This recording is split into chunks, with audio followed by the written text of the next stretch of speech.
Welcome back to Xylem teaching exams. ഞാൻ ലിയാജിദ്. നമ്മുടെ സർവീസിലിരിക്കുന്ന അധ്യാപകർക്ക് വേണ്ടിയിട്ടുള്ള കേട്ടറ്റ് എക്സാമിൻ്റെ ഒരു സൈക്കോളജി സീരീസിൽ കൂടെയാണ് നമ്മൾ കടന്നു പോകുന്നത് അല്ലേ. സൈക്കോളജി റിവിഷൻ നമ്മളിങ്ങനെ നോക്കിക്കൊണ്ടിരിക്കുകയാണ്. അപ്പോൾ കഴിഞ്ഞ 2 ക്ലാസ്സുകളിലായിട്ട് നമ്മൾ കുറച്ചധികം ക്വസ്റ്റ്യൻസ് ചെയ്തിട്ടുണ്ടായിരുന്നു. അപ്പോൾ അതിൽ നമ്മൾ കൂടുതലായിട്ടും മലയാളത്തിലായിരുന്നു ക്വസ്റ്റ്യൻസ് ചൂസ് ചെയ്തിട്ടുണ്ടായിരുന്നത്. അപ്പോൾ ഇന്നത്തെ ഒരു സെഷനിൽ നമ്മൾ ഇംഗ്ലീഷിലെ ക്വസ്റ്റ്യൻസ് ആണ് നോക്കുന്നത്. അതായത് സംഭവം സൈക്കോളജി തന്നെ, പക്ഷേ ക്വസ്റ്റ്യൻ്റെ മീഡിയം എന്ന് പറയുന്നത് ഇംഗ്ലീഷാണ്. അപ്പോൾ ഏകദേശം ഒരു 10 ക്വസ്റ്റ്യൻ ഉണ്ട്. നമുക്ക് പെട്ടെന്ന് എന്ത് ചെയ്യാം, ക്വസ്റ്റ്യൻ നോക്കാം. അതുമായിട്ട് റിലേറ്റ് ചെയ്ത് വരുന്ന ഫാക്ട്സും കൂടെ നമുക്ക് റിവിഷൻ ചെയ്തു പോവാം. അപ്പോൾ മുന്നേ നടന്നിട്ടുള്ള 2 സെഷൻസും നിങ്ങൾക്ക് യൂസ്ഫുൾ ആയിട്ടുണ്ടെന്ന് വിചാരിക്കുന്നു. നല്ല രീതിയിൽ ഇതുവരെ പഠിച്ച കാര്യങ്ങളൊക്കെ റിവിഷൻ ചെയ്യേണ്ട സമയമാണ്. ഇനി നമുക്കറിയാം 2-3 ദിവസമാണ് നമ്മുടെ മുന്നിലുള്ളത്. ആ ദിവസം മാക്സിമം എന്ത് ചെയ്യുക, നല്ല രീതിക്ക് തന്നെ യൂട്ടിലൈസ് ചെയ്യുക. യാതൊരു കാരണവശാലും എന്ത് ചെയ്യണ്ട, ടെൻഷൻ ആവണ്ട. എത്രയൊക്കെ ടെൻഷൻ ആയി കഴിഞ്ഞാൽ നമ്മൾ എഴുതിയെടുക്കേണ്ട ഒരു എക്സാമാണ്. അപ്പം അതിന് മുന്നിൽ കാണുക, ഹാപ്പി ആയിട്ട് കൂളായിട്ട് എന്ത് ചെയ്യാം, എക്സാം പോയിട്ട് അറ്റൻഡ് ചെയ്യാം. ഓക്കെ, അപ്പം നമുക്ക് നേരെ എന്ത് ചെയ്യാം, ക്വസ്റ്റ്യൻ നോക്കാം. First question: A teacher found that a student was facing difficulty in drawing a square. He assumed that this student would also find drawing a diamond difficult. He applied which of the following principles to arrive at this assumption? അതായത് നമ്മുടെ developmental പ്രിൻസിപ്പിൾസിനെ കുറിച്ച് പഠിക്കാനുണ്ട് നമുക്ക് അല്ലേ. Principles of development നടക്കുന്നതിന് കൃത്യമായിട്ട് ചില principles ഉണ്ട്. അപ്പോൾ ആ പ്രിൻസിപ്പിൾസുമായിട്ട് കണക്ട് ചെയ്ത് വരുന്ന ഒരു ആപ്ലിക്കേഷൻ ലെവലിൽ നിൽക്കുന്ന ഒരു ക്വസ്റ്റ്യൻ ആണിത്. ഇവിടെ എന്താ പറയുന്നത്, ഒരു ടീച്ചർ തൻ്റെ ഒരു സ്റ്റുഡൻറ്റ് എന്താണ് ഒരു സ്ക്വയർ വരയ്ക്കുന്നതിൽ ബുദ്ധിമുട്ടുന്നതായിട്ട് കണ്ടു. അപ്പോൾ സ്ക്വയർ വരയ്ക്കുന്നതിൽ ബുദ്ധിമുട്ട് ഫേസ് ചെയ്യുന്ന ഒരു കുട്ടി, അവിടെ ടീച്ചർ അസ്യൂം ചെയ്യുന്നത് എന്താണ്, this student would also find drawing a diamond difficult. ഈ കുട്ടിക്ക് ഒരു ഡയമണ്ട് വരയ്ക്കാനും അപ്പോൾ എന്തായിരിക്കും, ഡിഫിക്കൾട്ട് ആയിരിക്കും. അപ്പോൾ ഇവിടെ ഡെവലപ്മെൻറ്റിൻ്റെ ഏത് പ്രിൻസിപ്പിളിനെ ബേസ് ചെയ്തുകൊണ്ടാണ് ടീച്ചർ അത്തരത്തിലൊരു അസംഷനിലോട്ട് എത്തിയത്. സ്ക്വയർ വരയ്ക്കാൻ ബുദ്ധിമുട്ടുന്ന ഒരു കുട്ടിക്ക് സ്വാഭാവികമായിട്ടും ഒരു ഡയമണ്ട് വരയ്ക്കുന്നതിലും ബുദ്ധിമുട്ടുണ്ടായിരിക്കും. അപ്പോൾ ആ ഒരു അസംഷനിൽ ടീച്ചർ എത്തിച്ചേരാനുണ്ടായിട്ടുള്ള principle: development tends to follow an orderly sequence. Development is salutary. Development is gradual. Development happens differently in different peoples. ഇതിലേതാണ് കറക്റ്റ് ആൻസർ വരിക? സ്ക്വയർ വരയ്ക്കാൻ ബുദ്ധിമുട്ടുന്ന ഒരു കുട്ടിക്ക് ഡയമണ്ട് വരയ്ക്കുന്നതിലും ബുദ്ധിമുട്ടുണ്ടായിരിക്കും. അത് ഡെവലപ്മെൻറ്റിൻ്റെ ഏത് പ്രിൻസിപ്പിളുമായിട്ട് ബന്ധപ്പെട്ട് വരുന്നതാണ് ഒന്ന് ആലോചിച്ച് നോക്കിയേ. സ്ക്വയർ വരയ്ക്കാൻ എങ്ങനെയാണോ നമ്മൾ പഠിക്കുന്നത്, അത് കഴിഞ്ഞിട്ടാണ് നമ്മൾ എന്ത് ചെയ്യുന്നത്, ഡയമണ്ട് വരയ്ക്കാൻ പഠിക്കുക അല്ലേ. ബേസ് ആയിട്ടുള്ള കാര്യങ്ങൾ പഠിച്ചിട്ടാണ് പിന്നീട് എന്ത് സംഭവിക്കുന്നത്, കുറച്ചും കൂടി കോംപ്ലക്സ് ആയിട്ടുള്ള അല്ലെങ്കിൽ കുറച്ചും കൂടി വലിയ രീതിയിൽ കാര്യങ്ങൾ നമ്മൾ ചെയ്യാം. അപ്പം അങ്ങനെ വരുമ്പോൾ ഇത് ഡെവലപ്മെൻറ്റിൻ്റെ ഏത് പ്രിൻസിപ്പിൾ വരെ നമുക്ക് കണക്ട് ചെയ്യാൻ പറ്റും. Development tends an orderly sequence അല്ലേ. ഡെവലപ്മെൻറ്റ് സംഭവിക്കുന്നത് എങ്ങനെയാണ്, കൃത്യമായിട്ടുള്ള ഒരു ഓർഡർ അനുസരിച്ചിട്ടാണ്. സ്ക്വയർ വരയ്ക്കാൻ പഠിക്കുന്നു, ആ പഠിച്ചിട്ടുള്ള അറിവുകൾ കാര്യങ്ങളൊക്കെ ബേസാക്കി വെച്ച് അതിന് മുകളിലോട്ട് എന്ത് ചെയ്യുന്നു, പുതിയ കാര്യങ്ങൾ പഠിക്കുന്നു അല്ലെങ്കിൽ പുതിയ കാര്യങ്ങൾ ചെയ്യുന്നു. അതാണ് ഡെവലപ്മെൻറ്റിൽ വരുന്നത്. ഇവിടെ ആൻസർ വരുന്നത് ഏതാണ്, ഓപ്ഷൻ എ ആണ്. Next question: the story of Heinz dilemma is based on. The story of Heinz dilemma. ഹെയ്ൻസിൻ്റെ ഡിലേമ എന്ന് പറയുന്നത് ഏത് കോൺസെപ്റ്റ് അല്ലെങ്കിൽ ആരുടെ കോൺസെപ്റ്റുമായിട്ട് റിലേറ്റ് ചെയ്ത് വരുന്നതാണ്? Vygotsky's theory, Kohlberg's theory, Piaget's theory, Binet's theory. ആരുടെ തിയറി പഠിക്കുമ്പോഴാണ് നമ്മൾ ഹെയ്ൻസിൻ്റെ ഡിലേമ, അതായത് ഹെയ്ൻസിൻ്റെ ധർമ്മസങ്കടം എന്നുള്ള രീതിയിൽ നമ്മൾ പഠിക്കുന്നത്? വൈഗോട്സ്കിയുടെ തിയറി പഠിക്കുമ്പോഴാണോ, കോൾബർഗിൻ്റെ തിയറിയിലാണോ, പിയാഷയുടെ തിയറിയിലാണോ, ബിനറ്റിൻ്റെ തിയറിയിലാണോ? ആരുടെ തിയറിയിലാണ്? കോൾബർഗ്സ് തിയറി അല്ലേ. കോൾബർഗിൻ്റെ തിയറി പഠിക്കുമ്പോഴാണ് നമ്മൾ ഹെയ്ൻസിൻ്റെ ധർമ്മസങ്കടത്തെക്കുറിച്ച് പഠിക്കുന്നത്. അപ്പോൾ കോൾബർഗിൻ്റെ തിയറി ഏത് കോൺസെപ്റ്റുമായിട്ട് റിലേറ്റ് ചെയ്ത് വരുന്നതാണ്? Moral development.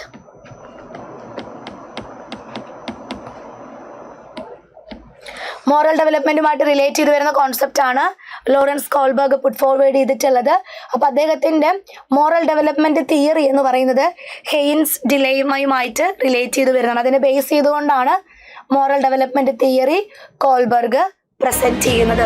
ഒരു 3 സ്റ്റേജുകളിലായിട്ട് 6 ലെവലുകളിൽ കൂടെയാണ് എന്ത് ചെയ്യുന്നത്, ഒരു കുട്ടിയുടെ മൊറാലിറ്റി ഡെവലപ്പ് ആകുന്നത്. Pre conventional morality, conventional morality, post conventional morality, അതൊക്കെ നമ്മൾ പഠിക്കുന്നത് കോൾബർഗിൻ്റെ തിയറിയുമായിട്ട് ബന്ധപ്പെട്ടാണ്. തേർഡ് ക്വസ്റ്റ്യൻ, പിയാഷെ proposes that pre operational children are unable to conserve. എന്താ പറയുന്നത്? പിയാഷെ proposes that pre operational children are unable to conserve. He attributes this inability to which of the following factors. അപ്പോൾ അങ്ങനെ ഒരു ആട്രിബ്യൂട്ട് അല്ലെങ്കിൽ അങ്ങനെ ഒരു ഫീച്ചേഴ്സ് വരുന്നത് എന്ത് കാരണം കൊണ്ടാണ്? Inability to hypothetico deductive reasoning, B personal fables, C irreversibility of thought, D lack of high level abstract reasoning. Pre operational സ്റ്റേജിൽ ഒരു കുട്ടിക്ക് എന്തിനുള്ള എബിലിറ്റി ഇല്ല? കൺസർവേഷനുള്ള എബിലിറ്റി ഇല്ല. കൺസർവേഷൻ എന്ന് പറഞ്ഞെങ്കിൽ എന്താണ്? അതായത് മെഷർമെൻറ്റിനെ കുറിച്ച് കൃത്യമായിട്ട് എന്തുണ്ടാവാതിരിക്കുക, ഒരു അവയർനെസ് ഇല്ലാത്തൊരവസ്ഥ ആണ് കൺസേർവ്. അപ്പോൾ ആ ഒരു കാര്യം ഇല്ലാത്തതിനുള്ളൊരു റീസൺ ആയിട്ട് പറയുന്നത് എന്താണ്? ഹൈപ്പോത്തറ്റിക് ഡിഡക്റ്റീവ് റീസണിങ് ഇല്ലാത്തത് കൊണ്ടാണോ, പേഴ്സണൽ ഫാബിൾസ് കൊണ്ടാണോ, അതായത് ഇറിവേഴ്സിബിലിറ്റി ഓഫ് തോട്ട് ആണോ, lakh of high level abstract reasoning ആണോ? പ്രീ ഓപ്പറേഷണൽ സ്റ്റേജ് 4 സ്റ്റേജുകളാണ് പിയാഷെയുടെ തിയറിയിൽ നമ്മൾ കാണുന്നത്. ഇൻ്റലക്ച്വൽ ഡെവലപ്മെൻറ്റുമായിട്ട് ബന്ധപ്പെട്ട് sensory motto stage, pre operational stage, concrete operational stage, formal operational stage. ഇതിൽ പ്രീ ഓപ്പറേഷണൽ സ്റ്റേജിലെ കുട്ടിക്ക് കൺസർവേഷനുള്ള എബിലിറ്റി ഇല്ല, അണേബിൾ ടു കൺസേർവ്, അതായത് മെഷർമെൻറ്റിനെ കുറിച്ചൊന്നും കൃത്യമായിട്ടൊരു ധാരണയില്ല. അതിനുള്ള കാരണം എന്താണ്? ഇറിവേഴ്സിബിലിറ്റി ഓഫ് തോട്ട്, അല്ലേ? കുട്ടിക്ക് റിവേഴ്സിബിൾ ആയിട്ടുള്ള രീതിയിൽ ചിന്തിക്കാനായിട്ടുള്ള ഒരു എബിലിറ്റി ഇല്ല. സ്വാഭാവികമായിട്ടും കുട്ടിക്ക് എന്തുമില്ല, കൺസർവേഷനുള്ളൊരു എബിലിറ്റിയും കാണാൻ പറ്റില്ല. Next question, if Ram fails in exams it implies that. If Ram fails in exams it implies that. Ram എന്താണ്? എക്സാംസിൽ ഫെയിലായിപ്പോയി. അതുകൊണ്ട് എന്താണ് അർത്ഥമാക്കുന്നത്? The education system has failed. B. Ram is not fit for studies. C. Ram should have taken a private tuition. D. Ram did not memorize answers well. Ram എക്സാംസിൽ ഫെയിലായി. അതുകൊണ്ട് അർത്ഥമാക്കുന്ന അല്ലെങ്കിൽ മീൻ ചെയ്യുന്നത് എന്താണ്? Education system ഫെയിലായതാണോ, അതല്ല സ്റ്റഡീസിന് റാം ഫിറ്റല്ല എന്നാണോ, അതല്ല റാമിന് പ്രൈവറ്റ് ട്യൂഷൻ കൊടുക്കേണ്ടതുണ്ടോ, റാമിന് ആൻസേഴ്സ് മെമ്മറൈസ് ചെയ്യാനായിട്ടുള്ളൊരു കഴിവ് ഇല്ലാത്തത് കൊണ്ടാണോ? എന്താണ് പ്രശ്നം? If Ram fails in exams, അല്ലേ? റാം എക്സാംസിന് ഫെയിലായി എന്ന് പറഞ്ഞു കഴിഞ്ഞാൽ അതുകൊണ്ട് മീൻ ചെയ്യുന്ന ഒരു ബ്രോഡ് പെർസ്പെക്റ്റീവിൽ നിന്ന് നിങ്ങൾ മീനിങ് നോക്കിയാൽ മതി. The education system has failed, അല്ലേ? റാം അവിടെ എക്സാംസിന് ഫെയിലായിട്ടുണ്ടെന്നുണ്ടെങ്കിൽ അത് ആരുടെ റീസൺ കൊണ്ടായിരിക്കണം? നമ്മുടെ എഡ്യൂക്കേഷൻ സിസ്റ്റത്തിൻ്റെ ഫെയിലിയർ കൊണ്ടായിട്ടാണ്. തെറ്റായിട്ടുള്ള ടീച്ചിങ് മെത്തേഡ്സ് ആയിരിക്കാം, കരിക്കുലം ഓർഗനൈസേഷൻസിൽ ഫെയിലിയർ വന്നിട്ടുണ്ടായിരിക്കാം, ടീച്ചിങ് സ്ട്രാറ്റജീസിൽ ഫെയിലിയർ വന്നിട്ടുണ്ടായിരിക്കാം, കുട്ടികളെ ഹാൻഡിൽ ചെയ്യുന്നതിന് സിസ്റ്റത്തിന് ഫെയിലിയർ വന്നിട്ടുണ്ടായിരിക്കാം. അങ്ങനെയൊക്കെ വന്നു കഴിഞ്ഞാൽ that will leads to failures in exams. Next question, which of the following will be the most appropriate to maximize learning? Which of the following will be the most appropriate to maximize learning? കുട്ടികളുടെ learning maximise ചെയ്യാൻ വേണ്ടിയിട്ട് തന്നിട്ടുള്ളതിൽ ഏതാണ് appropriate ആയിട്ടുള്ള വഴി? A. The teacher should identify his or her cognitive style as well as that of the students. B. Individual differences in students should be smoothened by pairing similar students. C. The teacher should focus only on one learning style to achieve optimum result. D. The students of a similar cultural background should be kept in the same class to avoid difference of opinion. കുട്ടികളുടെ learning maximise ചെയ്യാൻ വേണ്ടിയിട്ട് ഇതിലേത് വഴിയാണ് നമ്മൾ തിരഞ്ഞെടുക്കേണ്ടത്? ടീച്ചറുടെ cognitive style, കുട്ടികളുടെ cognitive style മനസ്സിലാക്കുന്നത് പോലെ തന്നെ മനസ്സിലാക്കണോ? അതല്ല കുട്ടികളെ പെയർ ചെയ്യണോ? സിമിലർ സ്റ്റുഡൻസിനെ പെയർ ചെയ്തിട്ട് അങ്ങനെ പഠിപ്പിക്കുന്നതാണോ നല്ലത്? അതല്ല മാക്സിമം റിസൾട്ട് കിട്ടാൻ വേണ്ടിയിട്ട് ടീച്ചർ ഒരു ലേണിംഗ് സ്റ്റൈൽ തന്നെ പഠിപ്പിക്കുകയാണോ വേണ്ടത്? സിമിലർ കൾച്ചർ ബാക്ക്ഗ്രൗണ്ട് എന്നുള്ള കുട്ടികളെ സെയിം ക്ലാസ്സിൽ ഇരുത്തിയിട്ട് അവർ തമ്മിലൊരു ഡിഫറെൻറ്റ് ഒപ്പീനിയൻസിനെ അവോയ്ഡ് ചെയ്യുകയാണോ വേണ്ടത്? ഇതിലേത് സിറ്റുവേഷൻ കൊടുത്തു കഴിഞ്ഞാൽ ലേണിംഗ് നല്ല പോലെ നടക്കും? യെസ്, എന്താണ് ചെയ്യേണ്ടത്? The teacher should identify his or her cognitive style as well as that of the students. കുട്ടികളുടെ കൊഗ്നിറ്റീവ് സ്റ്റൈൽ മനസ്സിലാക്കുന്നത് പോലെ തന്നെ ടീച്ചർ എന്ത് ചെയ്യണം? അവനവൻ്റെ കൊഗ്നിറ്റീവ് സ്റ്റൈലും കൂടെ അറിയണം, അല്ലേ? അപ്പോൾ ആ ഒരു രണ്ടുപേരുടെയും കാര്യങ്ങൾ കൃത്യമായിട്ടുള്ള രീതിയിൽ അറിഞ്ഞെങ്കിൽ മാത്രമാണ് എഫക്റ്റീവായിട്ട് ടീച്ചർക്ക് എന്ത് ചെയ്യാൻ പറ്റുക? കുട്ടികൾക്ക് കാര്യങ്ങൾ പറഞ്ഞു കൊടുക്കാൻ പറ്റുന്നതും അതിൻ്റെ ഭാഗമായിട്ട് ഒരു എഫക്റ്റീവ് ലേണിംഗ് നടക്കുന്നതും. Next question. As per the progressive model of education, socialization of a child aims at. As per the progressive model of education, എഡ്യൂക്കേഷൻ്റെ പ്രോഗ്രസീവ് മോഡലിനെ ബേസ് ചെയ്തുകൊണ്ട് സോഷ്യലൈസേഷൻ എന്താണ് എയിം ചെയ്യുന്നത്? Progressive model of education, socialisation of a child aims at A.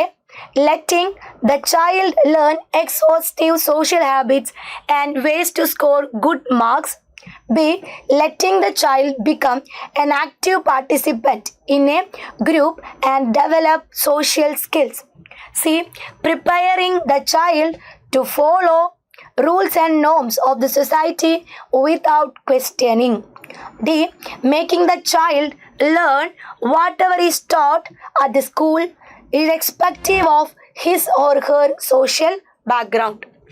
ഇതിൽ socialization എന്ന് പറയുന്ന ഒരു process എന്താണ് എയിം ചെയ്യുന്നത്?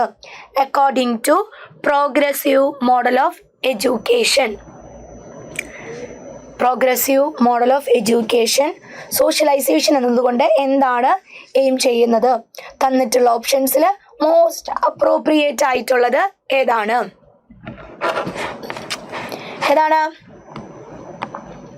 ഓപ്ഷൻ ബി ആണ് വരിക, അല്ലേ? Letting the child become an active participant in A group and develop social skills. ഒരു ഗ്രൂപ്പിൽ വളരെ ആക്റ്റീവായിട്ട് എങ്ങനെ പാർട്ടിസിപ്പേറ്റ് ചെയ്യണം, അതേപോലെ തന്നെ സോഷ്യൽ സ്കിൽസ് ഡെവലപ്പ് ചെയ്യുക എന്നുള്ളതുമാണ് ഇത്തരത്തിലുള്ള സോഷ്യലൈസേഷൻ പ്രോസസ്സ് എന്നതുകൊണ്ട് മീൻ ചെയ്യുന്നത് അല്ലെങ്കിൽ എയിം ചെയ്യുന്നത്.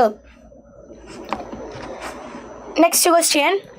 Learning disabilities may occur due to all of the following except. Learning disabilities, പഠന വൈകല്യങ്ങൾ, may occur due to all of the following except. തന്നിട്ടുള്ളതിൽ ഏതാണ് ലേണിംഗ് ഡിസബിലിറ്റീസിനുള്ള ഒരു കാരണമായിട്ട് പറയാൻ പറ്റാത്തത്? ഇപ്പോൾ തന്നിട്ടുള്ള 4 ഓപ്ഷൻസിൽ 3 എന്താണ്? ലേണിംഗ് ഡിസബിലിറ്റീസിനുള്ള കാരണമാണ്. പക്ഷെ ഒരെണ്ണം എന്തല്ല? ലേണിംഗ് ഡിസബിലിറ്റീസ് വരാനുള്ള ഒരു കാരണമല്ല. A. The teacher's way of teaching. B. Prenatal use of alcohol. C. Mental retardation. D. Meningitis during infancy. ഇതിലേതാണ് ലേണിംഗ് ഡിസബിലിറ്റീസിനുള്ള കാരണമായി പറയാൻ പറ്റാത്തത്? Learning disabilities may occur due to all of the following except പെടാത്തത് ഏതാണ്? The teacher's way of teaching, അല്ലേ? പഠന വൈകല്യങ്ങൾ എന്ന് പറയുന്നത് ജനറ്റിക്കലായിട്ടുള്ള റീസൺ കൊണ്ടാണ് എന്തുണ്ടാവുന്നത്? അത്തരത്തിലുള്ള ബുദ്ധിമുട്ടുകൾ ഉണ്ടാവുന്നത്, അല്ലേ? നമ്മൾ പറഞ്ഞിട്ടുണ്ട് പഠന വൈകല്യങ്ങൾ എന്ന് പറയുമ്പോൾ ഡിസ്ലെക്സിയ, ഡിസ്കാൽക്കുലിയ, ഡിസ്പ്രാക്സിയ, ഡിസ്ഗ്രാഫിയ. അപ്പോൾ ഇതൊക്കെ ഉണ്ടാകുന്നത് ചിലപ്പോൾ എന്താണ്? Prenatal use of alcohol, mental retardation, meningitis during infancy. ഇതൊക്കെ എന്തിന് കാരണമാകാം? ലേണിംഗ് ഡിസബിലിറ്റീസിന് കാരണമാകാം. ഒരിക്കലും ടീച്ചറുടെ വേ ഓഫ് ടീച്ചിങ് എന്തിന് ഇൻഫ്ലുവൻസ് ചെയ്യില്ല? ലേണിംഗ് ഡിസബിലിറ്റീസിന് കാരണമാകില്ല. Next question, in the context of language development, which of the following areas was underestimated by Piaget? In the context of language development, language development in the context Piaget തന്നിട്ടുള്ള ഓപ്ഷൻസിൽ ഏത് ഫാക്ടറിനെയാണ് under estimate ചെയ്തത്? Heredity, social interaction, egocentric speech, active construction by the child. Language ഡെവലപ്മെൻറ്റിൽ പിയാഷെ under estimate ചെയ്തിട്ടുള്ള factor, അതായത് പിയാഷെ ഇമ്പോർട്ടൻസ് കൊടുക്കാത്തത് ഇതിലെ ഏത് കോൺസെപ്റ്റിനാണ്? ഹെറിഡിറ്റിക് ആണോ, സോഷ്യൽ ഇൻട്രാക്ഷൻ ആണോ, ഈഗോസെൻട്രിക് സ്പീച്ചിനാണോ, active construction by the child? ഏതിനാണ് ഇമ്പോർട്ടൻസ് കൊടുക്കാത്തത്? ഏതിനാണ്? സോഷ്യൽ ഇൻറ്ററാക്ഷൻ അല്ലേ. ബാക്കിയുള്ളതൊക്കെ തന്നെ നമുക്ക് ഇവിടെ കാണാം. പിയാഷെയുടെ ലാംഗ്വേജ് ഡെവലപ്മെൻറ്റ് കോൺസെപ്റ്റിൽ കാണാൻ പറ്റും. സോഷ്യൽ ഇൻട്രാക്ഷൻ്റെ ഭാഗമായിട്ട് ലാംഗ്വേജ് ഡെവലപ്മെൻറ്റ് നടക്കുന്നുണ്ട് എന്നുള്ളതിനെ പറ്റി പിയാഷെ പറഞ്ഞിട്ടില്ല. പക്ഷെ അത് പറഞ്ഞിട്ടുള്ളത് ആരാണ്? സോഷ്യൽ ഇൻട്രാക്ഷൻ്റെ ഭാഗമായിട്ടാണ് ഒരു കുട്ടിയുടെ ലാംഗ്വേജ് ഡെവലപ്മെൻറ്റ് പ്രോപ്പറായിട്ട് നടക്കുന്നത്. അതാരുടെ കോൺസെപ്റ്റാണ്? Vygotsky. Next question, which of the following is not a characteristic of intrinsically motivated children? Which of the following is not a characteristic of intrinsically motivated children? തന്നിട്ടുള്ളതിൽ ഏതാണ് ഇൻട്രിൻസിക്കലി മോട്ടിവേറ്റഡ് ആയിട്ടുള്ള കുട്ടികളുടെ പ്രത്യേകത അല്ലാത്തത്? Not a characteristic എന്നാണ് കൊടുത്തിട്ടുള്ളത്.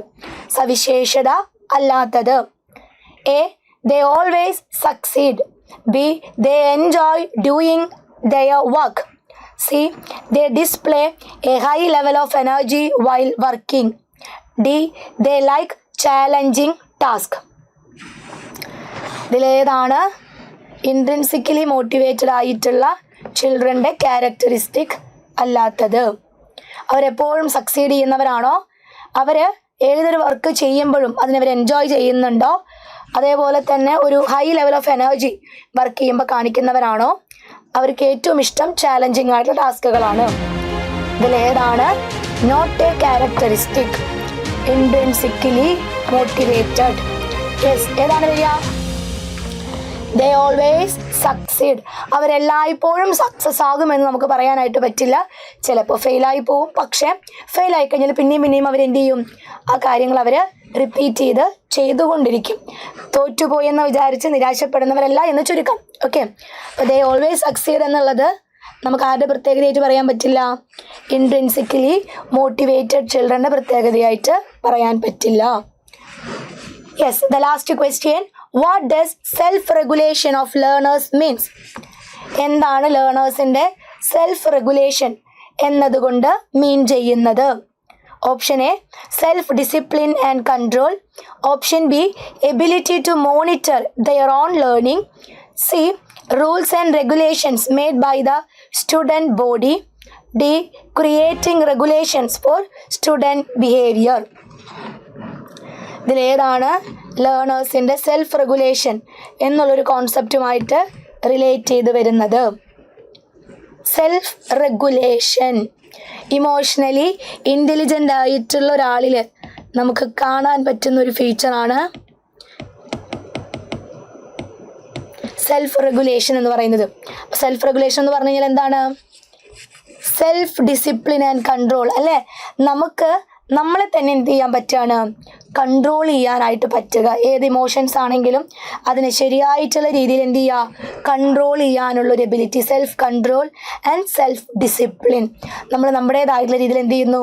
ഒരു way of discipline. ഇതൊക്കെ ഏത് കോൺസെപ്റ്റുമായിട്ട് റിലേറ്റ് ചെയ്ത് വരുന്നു? Self regulation. ഓക്കെ, അപ്പോൾ നമ്മൾ 10 ക്വസ്റ്റ്യൻസ് ആണ് ഈ ഒരു റിവിഷൻ സെഷനിൽ നമ്മൾ നോക്കിയത്. ഇത് നിങ്ങൾക്ക് എത്രത്തോളം ആൻസർ ചെയ്യാൻ പറ്റിയിട്ടുണ്ട് എന്നുള്ള കാര്യങ്ങൾ എന്ത് ചെയ്യുക, ഒന്ന് കമൻ്റായിട്ട് കൊടുക്കുക. അതേപോലെ തന്നെ ഞാൻ ആദ്യം പറഞ്ഞ പോലെ കൂളായിട്ട് എന്ത് ചെയ്യുക, ടീച്ചേഴ്സെ നിങ്ങൾ പോയിട്ട് എക്സാം എഴുതിയിട്ട് വായോ, നമ്മൾ ഉറപ്പായിട്ടും എന്ത് ചെയ്യും, ഇത്തവണ ഇത് ക്ലിയർ ആക്കും. ഇനി അടുത്ത തവണത്തെ ഒരു എക്സാമിന് വേണ്ടിയിട്ട്, കേഡറ്റ് എക്സാമിന് വേണ്ടി പ്രിപ്പയർ ചെയ്യുന്നവർക്ക് വേണ്ടിയിട്ട് സൈലം ടീച്ചിങ് എക്സാംസിൽ നമ്മൾ ബാച്ചുകളുണ്ട്. KTET category 1, category 2, category 3 maths and English live ബാച്ചുകളും, കൂടാതെ നാച്ചുറൽ സയൻസിനും സോഷ്യൽ സയൻസിനും ഫിസിക്കൽ സയൻസിനും റെക്കോർഡഡ് ബാച്ചുകളുമാണ് നമ്മൾ പ്രൊവൈഡ് ചെയ്യുന്നത്. അപ്പോൾ കൃത്യമായിട്ടുള്ളൊരു സ്റ്റഡി പ്ലാൻ അനുസരിച്ച് ഇമ്പോർട്ടൻ്റ് ആയിട്ടുള്ള കാര്യങ്ങളൊക്കെ നമ്മൾ കൃത്യമായിട്ട് റിവിഷൻ ചെയ്ത് നമുക്ക് പഠിച്ചെന്ത് ചെയ്യാം, മുന്നോട്ടേക്ക് പോവാം. നമ്മുടെ കോഴ്സിനെ കുറിച്ചുള്ള കൂടുതൽ ഡീറ്റെയിൽസും കാര്യങ്ങളൊക്കെ അറിയാൻ വേണ്ടിയിട്ട് സ്ക്രീനിൽ കാണുന്ന നമ്പറിൽ കോൺടാക്റ്റ് ചെയ്യാം. പിന്നെ അതുകൂടാതെ നമുക്ക് സ്വന്തമായിട്ട്, അതായത് സൈലം ടീച്ചിങ് എക്സാംസ് തന്നെ ഒരു റാങ്ക് ഫയൽ നിങ്ങൾക്ക് വേണ്ടി തരുന്നുണ്ട്. SCERT ഫാക്ട്സും പ്രീവിയസ് ഇയർ ക്വസ്റ്റ്യൻസ് എല്ലാം ഉൾപ്പെടുത്തിയിട്ട് എല്ലാ സബ്ജക്ട്സും എല്ലാ ടോപ്പിക്സും ഇൻക്ലൂഡ് ചെയ്തുകൊണ്ട് 6 പുസ്തകങ്ങളിൽ ഒരു 12 വിഷയങ്ങളെ ഉൾക്കൊള്ളിച്ചിട്ടാണ് റാങ്ക് ഫയൽ നിങ്ങളിലേക്ക് എത്തിക്കുന്നത്. അപ്പോൾ ആ റാങ്ക് ഫയൽ എന്ത് ചെയ്യുക, കൃത്യമായിട്ട് നിങ്ങൾ എന്താണോ എക്സാമിന് പഠിക്കേണ്ടത് അത് മാത്രം ഉൾപ്പെടുത്തിയിട്ടാണ് നമ്മൾ തയ്യാറാക്കിയിട്ടുള്ളത്. അപ്പോൾ ഉറപ്പായിട്ടും എന്ത് ചെയ്യുക, റാങ്ക് ഫയൽ സെറ്റ് ചെയ്ത് ഉടനെ തന്നെ എന്ത് ചെയ്യുക, പഠിച്ചു തുടങ്ങുക. ഇനിയുള്ള ദിവസങ്ങൾ, സമയങ്ങൾ നമുക്ക് വളരെ കുറച്ച് സമയമേ ഉള്ളൂ. 2 മാസം സമയമാണ് പറഞ്ഞിട്ടുള്ളത്. ആ സമയം കൊണ്ട് നമുക്ക് എന്ത് ചെയ്യണം, വാസ്റ്റ് ആയിട്ടുള്ള സിലബസ് കവർ ചെയ്യണം, നല്ലപോലെ പഠിക്കണം, ആ ക്വാളിഫൈ മാർക്ക് അങ്ങോട്ട് മേടിക്കണം. അപ്പം അതിന് വേണ്ട തയ്യാറെടുപ്പുകൾ നല്ല രീതിയിൽ അങ്ങോട്ട് തുടങ്ങുക. ടീച്ചേഴ്സിൻ്റെ എക്സാം കഴിഞ്ഞ് ഉടനെ തന്നെ നമ്മുടെ അടുത്ത കേഡറ്റ് എക്സാമിന് നോട്ടിഫിക്കേഷൻ വരും. അപ്പോൾ അതോർത്തിന് ടെൻഷൻ അടിക്കേണ്ട, എന്ന് നോട്ടിഫിക്കേഷൻ വരും വന്നിട്ട് പഠിക്കാം, അതിനെക്കുറിച്ച് ടെൻഷൻ വിട്ടോളൂ. ഓഗസ്റ്റിൽ എന്തായാലും നോട്ടിഫിക്കേഷൻ വരും. ഓഗസ്റ്റിൽ സെപ്റ്റംബറിൽ എക്സാമും നടക്കും. അപ്പോൾ പ്രിപ്പറേഷൻസ് തകൃതിയായിട്ട് നിങ്ങൾ തുടങ്ങുക, ഉഷാറായിട്ട് പഠിക്കുക. അടുത്ത തവണത്തെ കേട്ടിട്ട് തന്നെ നേടിയെടുക്കാം. നമുക്ക് LP UP ഒക്കെ എഴുതണ്ടേ. അപ്പോൾ നമ്മുടെ ടീച്ചിങ് എക്സാംസുമായിട്ട് ബന്ധപ്പെട്ട് വരുന്ന പുതിയ അപ്ഡേഷൻസും കാര്യങ്ങളൊക്കെ ആയിട്ട് നമുക്ക് വീണ്ടും കണ്ടുമുട്ടാം. അതുവരേക്കും താങ്ക് യു. അപ്പോൾ കേറ്ററ്റ് എക്സായിട്ട് ബന്ധപ്പെട്ട കുറച്ച് പ്രധാനപ്പെട്ട ചോദ്യങ്ങൾ നമുക്കൊന്ന് നോക്കിയാലോ. പരീക്ഷയ്ക്ക് വരാൻ ചാൻസ് ഉള്ള കുറച്ച് ചോദ്യങ്ങളാണ്. തന്നെത്താൻ അറിയുക, ഇത് മലയാളത്തിലെ ഒരു ശൈലിയാണ്. താഴെ പറയുന്നതിൽ നിന്ന് ഈ ശൈലിയുടെ ശരിയായ അർത്ഥം തിരഞ്ഞെടുക്കുക. എന്താണ് ഈ തന്നെത്താൻ അറിയുക? നമ്മൾ പറയത്തില്ലേ, തന്നെത്താൻ അറിഞ്ഞില്ലെങ്കിൽ പിന്നെത്താൻ അറിയും എന്നൊരു ചൊല്ലുണ്ട്. അതായത് അതിൻ്റെ അർത്ഥം തന്നെ മാത്രം അറിയുക, താൻ മാത്രം അറിയുക, താൻ തന്നെ അറിയുക, തന്നെ തനിക്ക് മാത്രം അറിയുക. താൻ തന്നെ അറിയുകയാണ് അല്ലേ, തന്നെത്താൻ അറിയുക, താൻ തന്നെ അറിയുക എന്നുള്ള അർത്ഥമാണ് അവിടെ വരുന്നത്. താൻ തന്നെ അറിയുക, തന്നെത്താൻ അറിയുക. ഇനി ജ്യേഷ്ഠൻ എന്ന അർത്ഥം വരാത്ത പദം ഏതാണ്? കൂട്ടത്തിൽ നിന്നും കണ്ടെത്തുക ജ്യേഷ്ഠൻ എന്ന അർത്ഥം വരാത്ത പദം. അപ്പൊ ഇവിടെ അഗ്രജൻ ജ്യേഷ്ഠനാണ്, അഗ്രീവൻ, അഗ്രിയൻ, അഗ്രിമൻ. അപ്പോൾ ഇവിടെ ജ്യേഷ്ഠൻ എന്നുള്ള അർത്ഥം വരാത്തത് അഗ്രീയനാണ്, അഗ്രീവൻ. അപ്പൊ അഗ്രിയനും അഗ്രജനും അഗ്രിമനും ഒക്കെ മൂത്തയാള് എന്നുള്ള അർത്ഥത്തിലാണ് പ്രയോഗിക്കുന്നത്. 21,870 കരികൾ വേണം, നല്ല രഥവും അത്ര വേണം. ശരിയായ ആശയം കണ്ടെത്തുക. 21,870 കുതിരകളും നല്ല ഒരു രഥവും വേണം. അങ്ങനെയാണോ പറയുന്നത്? 21,870 കരികൾ വേണമെന്നല്ലേ? കരി എന്ന് പറഞ്ഞാൽ എന്താണ്? ആനയാണ് അല്ലേ, ആന. അപ്പൊ കരി മീൻസ് ആന. യെസ്, കരി എന്താണ്? അതെ, ആന എന്നുള്ള അർത്ഥം. അപ്പൊ നമ്മളിവിടെ എഴുതും എന്താണ്? കരി മീൻസ് ആന. യെസ്, കരി ആനയാണ്. അപ്പൊ പിന്നെ ഇവിടെ 21,800 കഴിവുള്ള അല്ല, അതും തെറ്റ്. അടുത്ത് 21,870 ആനകളും അത്രയും എണ്ണം മികച്ച രഥങ്ങളും വേണം. ഓപ്ഷൻ ഡി ആണ് ശരി അല്ലേ. 21,870 കരികൾ വേണമെന്ന് പറഞ്ഞാൽ അത്രയും തന്നെ ആനകൾ വേണം. അത്രയും എണ്ണം, ആ ആനയുടെ എണ്ണം എത്രയാണോ അത്രയും എണ്ണത്തിലുള്ള എന്തും വേണമെന്നാ പറയുന്നത്? രഥങ്ങളും വേണം എന്നാണ് പറയുന്നത്. കൂട്ടത്തിൽ നിന്ന് വേറിട്ട് നിൽക്കുന്ന പദം തിരഞ്ഞെടുക്കുക. തിരുവോണം, തിരുവാതിര, തിരുവരങ്ങ്, തിരുക്കുറൽ. അപ്പൊ തിരുവോണം നമുക്കറിയാം, തിരു അധികം ഓണം അല്ലേ. ഇവിടെ വ് ആണ് ആഗമിച്ചത്. ഇത് എന്തായിട്ട് വരും? ആഗമ സന്ധ്യയായിട്ട് വരും. ഇനി രണ്ടാമത്തത് എന്താണ്? തിരുവാതിര. ഇതെങ്ങനെയാണൊന്ന് പിരിക്കുന്നത്? തിരു അധികം ആതിര എന്നാണ് പിരിക്കുന്നത് അല്ലേ. അപ്പൊ ഇതും എന്ത് തന്നെ? ആഗമം തന്നെ. ഇനി തിരുവരങ്ങോ കാണാൻ പറ്റുന്നുണ്ടോ നിങ്ങൾക്ക്? യെസ്. അപ്പൊ തിരുവരങ്ങാണെങ്കിൽ തിരു അധികം അരങ്ങ് എന്ന് പിരിക്കും അല്ലേ? തിരു അധികം അരങ്ങ്, അതും എന്ത് തന്നെ? ആഗമം തന്നെ. അതേസമയം തിരുക്കുറൾ എന്ന പദം പിരിക്കുമ്പോൾ എന്താ കിട്ടുക? തിരുക്കുറൾ. തിരു അധികം കുറളാണ്. തിരു അധികം കുറൾ. കുറൾ വരിയെന്നോ കവിതയെന്നോ ഒക്കെ പറയാം അല്ലേ? അപ്പൊ ഇത് ചേർത്ത് എഴുതുമ്പോൾ തിരുക്കുറലാവും. ദ്വിത്വസന്ധിയാണ്. എന്താണ്? ദ്വിത്വമാണ് അവിടെ വരുന്നത്. അപ്പൊ ഇതിൽ നിന്നും വ്യത്യസ്തമായത് ഡി ആണ്, കൂട്ടത്തിൽ നിന്നും വേറിട്ട് നിൽക്കുന്ന പദം. ഒരു തുണിക്കടയുടെ മുന്നിൽ കണ്ട പരസ്യം ഇങ്ങനെയാണ്: ജൂലൈ 15 മുതൽ ആടിക്കിഴിവ്. അടിവരയിട്ട പദം ഏതർത്ഥത്തെ കുറിക്കും? വസ്ത്രങ്ങൾക്ക് വൻ വിലക്കുറവ്, കർക്കിടക മാസത്തോടനുബന്ധിച്ചുള്ള വിലക്കുറവ്, വിഷുവിനോടനുബന്ധിച്ചുള്ള വിലക്കുറവ്, ആടിയിലെ സമ്മാനക്കിഴി. കർക്കിടക മാസത്തോടനുബന്ധിച്ചുള്ള വിലക്കുറവ് എന്നുള്ള അർത്ഥത്തിലാണ് ഇത് ഉപയോഗിക്കുന്നത്. കത്തുന്ന പുരയ്ക്ക് ഊരുന്ന കഴുക്കോ ലാഭം എന്ന ശൈലി കൊണ്ട് എന്താണ് അർത്ഥമാക്കുന്നത്? അത് മറ്റൊന്നുമല്ല, നശിക്കാൻ പോകുന്നതിൽ നിന്ന് അല്പം വല്ലതും കിട്ടിയാലും അതും ലാഭം തന്നെ എന്നുള്ള അർത്ഥത്തിലാണ് കത്തുന്ന പുരയ്ക്ക് ഊരുന്ന കഴുക്കോ ലാഭം എന്ന് പറയുന്നത്. താഴെ പറയുന്നതിൽ നിന്ന് വേറിട്ട് നിൽക്കുന്ന പദം ഏതാണ്? മുക്കണ്ണൻ, 3 കണ്ണുള്ളവൻ. പഞ്ചബാണൻ, 5 ബാണം കയ്യിലേന്തിയവൻ. 4 കാലി, 4 കാലുള്ളത്. ത്രയംബകം എന്ന് പറയുന്നത് ഒരു വില്ലിന്റെ പേരാണ്, ത്രയംബകം അല്ലേ? അപ്പൊ അത് മാത്രം എന്താണ്? വേറിട്ട് നിൽക്കുന്നു. അപ്പൊ ബാക്കിയെല്ലാം എന്താണ്? എണ്ണത്തെ സൂചിപ്പിക്കുന്ന, അല്ലെങ്കിൽ നമുക്ക് ബഹുവ്രീഹി സമാസം എന്നൊക്കെ പറയാവുന്നതാണ്. ബാക്കി 4ഉം ത്രയംബകം മാത്രം ഡിഫറൻ്റ് ആണ്. അടുത്ത് താഴെ പറയുന്നതിൽ നിന്നും ശരിയായ പദമേത്? ഉദ്ബോധനം. എങ്ങനെയാണ് ഉദ്ബോധനം എന്ന് എഴുതുന്നത്? യെസ്, ഓപ്ഷൻ എ ആണ്. ഉദ്ബോധനം എന്ന പദത്തിന്റെ അർത്ഥം അവയർനെസ് ഉണ്ടാക്കുന്നത്, അതായത് നമുക്ക് മറ്റുള്ളവരെ ബോധവാന്മാരാക്കുന്നതിന് വേണ്ടിയൊക്കെ ഉള്ളതാണ് ഉദ്ബോധനം എന്ന് പറയുന്നത്. അടുത്ത പാത്തുമ്മയുടെ വെളുത്ത ആട്ടിൻകുട്ടി. ഈ വാക്യത്തിൽ വിശേഷണം ഏത് പദത്തിനോടാണ് അന്വയിക്കപ്പെട്ടിരിക്കുന്നത്?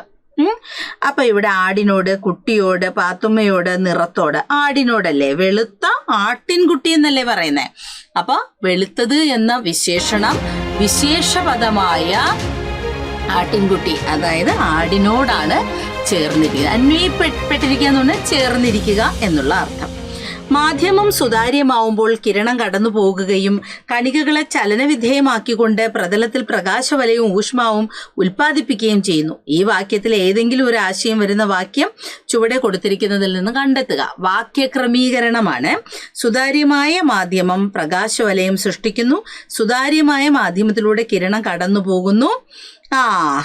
കിരണം മാധ്യമത്തിൽ മാധ്യമ കണികകളിൽ പ്രകാശവലയം സൃഷ്ടിക്കുന്നു. മാധ്യമം സുതാര്യമാവുമ്പോൾ കിരണം കടന്നു പോവുകയും കണികകളെ ചലന വിധേയമാക്കുന്നു അല്ലേ? ഇവിടെ കണികകൾ ചലനം എന്നുള്ളത് പറയുന്നില്ല. അപ്പൊ ഇവിടെ നമുക്ക് ഏതെങ്കിലും ഒരു ആശയം ഇത് പറയാൻ പറ്റും. സുതാര്യമായ മാധ്യമം സുതാര്യമായ മാധ്യമത്തിലൂടെ കിരണം കടന്നു പോകുന്നു എന്നുള്ളത് നമുക്കൊരു കറക്റ്റ് പോയിന്റ് ആക്കി എടുക്കാം. സുതാര്യമായ മാധ്യമത്തിലൂടെ അല്ലേ കിരണം കടന്നു പോകുന്നു എന്നുള്ളത് നല്ല ഏതെങ്കിലും ഒരു ആശയം വരുന്ന വാക്യമാണ് അല്ലേ ഈ വാക്യത്തിലെ. അപ്പൊ നമുക്ക് ബി ആൻസർ ആക്കാം. വായിച്ചിട്ട് കറക്റ്റ് അതിനകത്ത് പറഞ്ഞിരിക്കുന്നതിൽ നിന്നും ഉള്ള കറക്റ്റ് ആശയമാണ് നമ്മൾ നോക്കുന്നത്. ഭാഷയെ വാചിക ചേഷ്ട എന്ന് വിശേഷിപ്പിച്ചത് ആരാണ്? BF സ്കിന്നറാണ് ഭാഷയെ വാചിക ചേഷ്ട എന്ന് വിശേഷിപ്പിച്ചത്. ഇനി നോക്കണേ, സഹവർത്തീയ പഠന രീതിയുമായി ബന്ധപ്പെട്ട് നൽകിയ പ്രസ്താവനകളിൽ ശരിയായത് വ്യവഹാരവാദത്തെ അടിസ്ഥാനമാക്കുന്നു. ആവർത്തനത്തിനും ഓർമ്മിച്ചു പറയുന്നതിനും ഊന്നൽ നൽകുന്നു. പിന്നെയോ പഠന ലക്ഷ്യവും പഠന ചുമതലകളും അധ്യാപിക സ്വയം തീരുമാനിക്കുന്നു. അടുത്തതോ പഠനത്തിൽ സംവാദനത്തിന് വർദ്ധിച്ച പ്രാധാന്യം നൽകുന്നു. ശരിയാണല്ലേ? പഠനത്തിൽ എന്ത് ചെയ്യുന്നുണ്ട്? ബാക്കിയുള്ളവരുമായിട്ട് ചേർന്ന്, അതാണ് സഹവർത്തീയ പഠന രീതിയുടെ പ്രത്യേകത.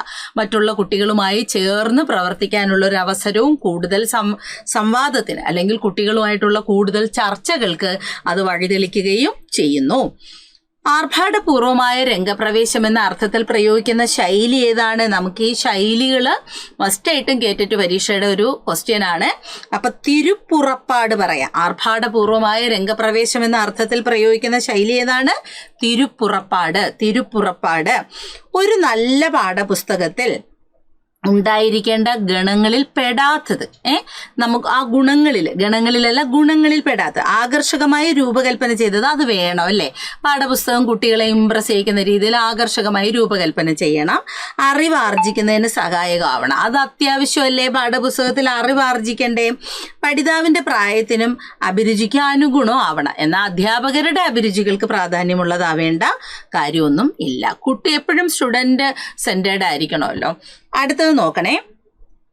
ഭാഷാ സമഗ്രതാ ദർശനത്തിന് യോജിച്ച പഠനബോധന സമീപനം. ഭാഷാ സമഗ്രതാ ദർശനം എന്ന് പറഞ്ഞിട്ട് ഭാഷയ്ക്ക് പ്രാധാന്യം കൊടുത്തിട്ടുള്ള പഠന രീതിയാണ്. അത് ഉരുവിട്ട് പഠിക്കുന്നതിന് അവസരം കൊടുക്കണോ, ടീച്ചറുടെ ബോധനത്തിന് പ്രാധാന്യം നൽകണോ, സ്വയം പഠനത്തിന് വഴിയൊരുക്കലാണോ, അതോ ആശയങ്ങൾ ആവർത്തിച്ചെഴുതുന്നതിനുള്ള അവസരം കൊടുക്കുക. അങ്ങനെ ഭാഷാ സമഗ്രതാ ദർശനം കുട്ടിയിൽ ഉണ്ടാകുക. അതായത് കൂടുതൽ കാര്യങ്ങൾ കുട്ടി പഠിച്ചെടുക്കും.